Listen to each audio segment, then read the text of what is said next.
Mayor Vico Soto pinagtanggol ang mga manggagawa sa isang kumpanya. Iyan ang pag-uusapan natin patungkol sa kinabibiliban, hinahangaan at pinakamahusay na punong lungsod sa bansa. Ngayong araw po yan ng Sabado, May 31. Sa mga kaparokya, huling araw na po ng buwan ng Mayo. Ang bilis ng panahon mga kaparokya. So bukas po ay unang araw po ng buwan ng June. So anyways mga kaparokya, bago natin umpisahan talakhayin yan mga kaparokya, humiling ako na pakisubscribe ang aking YouTube channel. Pakilike and share na din po mga kaparokya para mas dumami pa po ang makapanood ng content natin. Maraming salamat po sa inyo mga kaparokya. So yun nga mga parokya, another audio video ang topic natin for today. Patungkol po yan mga kaparokya, of course, sa butihing mayor na si Mayor Vico Soto, kung saan tunay na pinahangan nito ang isang senador na si Raffy Tulfo dahil sa pagtatanggol nito sa mga maliliit na manggagawa ng isang kumpanya. So panoorin po natin ito mga kaparokya. Ito yung idol ko. Nabasa ko sa news kanina kaya sabi ko tawagan natin. Hanga ako dito. Isa po siyang mayor ng Pasig City. Yung puso niya talaga para sa masa. Nagustuhan ko yung article na nabasa ko kanina. Siya po ay si Mr. Vico Soto. Siya yung Pasig City Mayor. Tinulungan niya, kinampihan niya yung mga manggagawang inaapi sa lugar na kanyang kinasasakupan. Magandang hapon po sa inyo, Mr. Vico Soto. Sir, Mayor. Sir Raffy, magandang hapon po sa inyo. Ngayon po, Mayor, consider me as one of your avid follower. Ako po humahanga po sa inyo. So, ano na po mangyari dito sa 23 na mga tao na inaresto sa strike nitong kumpanyang Regent Foods Corporation, Mayor? Ngayon po, ang first priority namin, makalaya po yung 11 ang naaresto at nakakulong po. No? So dapat by today, nakapagpiansa na po sila. Bakit po naaresto itong 23 na mga anggagawa in the first place, Mayor? Sir Raffy, nagkaroon po ng konting gulo kasi kumuha po ng private security yung Regent. Dinisperse po yung mga nagsastrike. Ano? So ako naman po, hindi po ako nagsabi kung sinong tama sa labor dispute nila. Okay. Pero sa akin naman po, Sir Raffy, pwede naman ipagpatuloy yung labor dispute, yung labor case sa DOLE. Pwede naman po ipagpatuloy ito na hindi pinapakulong yung mga mahihirap. Correct. Yung nagkaroon po ng sakitan, tama, Mayor, at pinakulong? Nagkaroon po ng violence at na-aresto po. Actually, 23 yung na-aresto.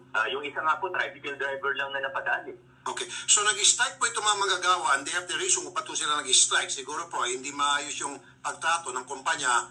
So ang nangyari, nagkagulo-gulo hanggang sa kumuha po ng private security itong kumpanya at sila po pinaresto at pinakulong. Tama, sir? Siguro yun, opo, yung po yung short version. Yes, sir. At kayo na po nagpiansa, Mayor? Yung una pong 12, nakapagpiansa na. Nag-rate sila ng funds nila. Pero may naiwan po na 11. Hindi po, kulang po yung pera nila. Ito po yung tinutulungan namin ngayon. Ayun. Palakpakan natin si Mayor for that. So, Mayor, kayo po ay nagbigay ng warning na rin doon sa kumpanya. Tama, ano po naging tugon ng kumpanya nung malaman po nila na kayo po ay nakapagbitaw ng salita na no-nonsense statement na kumbaga pinagsasabihan sila na get their acts together or else katapat ninyo ang City Hall. Ano pong kanilang reaction, Mayor? Well, medyo nagmamatigas po sila, no? Pero paulit-ulit ko pong sinasabi sa kanila, kung ano po yung pending labor case ninyo, hindi po ako makikialam sa merits ng kaso. Hindi ko po sinasabi na tama or mali sila. Pero habang ongoing po yung kaso, huwag nila ipakulong yung mga tao. Kawawa naman, wala na nga sweldo. Malalayo pa sa mga pamilya nila. Okay. Kung sakali man Mayor nagbatigas itong kumpanya, ano po yung last recourse po ninyo, sir? Basta ang focus po sa yun ay tulungan yung 11 na makalaya. Nakapag-raise na kami ng pondo, private funds po para makapagbiyansa sila. So, tingnan natin ano po yung next step natin. Ayun, alam niyo Mayor, ulitin ko, ang aking pong paghangat, pagrespeto po sa inyo dahil po sa inyong pagkampi sa mga naaping magagawa dyan sa inyong lugar. Salamat po, Mayor. Sana po lahat ng Mayor tulad ninyo. Sir, salamat po. Thank you po, Mayor. So yun nga mga kaparokya, sino ba naman ang hindi hahanga sa ginawa ni Mayor Vico Soto sa pagpanig nito sa mga manggagawa na nasabing kumpanya na gumawa po ng protesta sa kanilang pinapasukang kumpanya. Pinakita lang po talaga ni Mayor Vico Soto na hanggat may inaaping maliliit na trabahador or empleyado ay nandyan siya.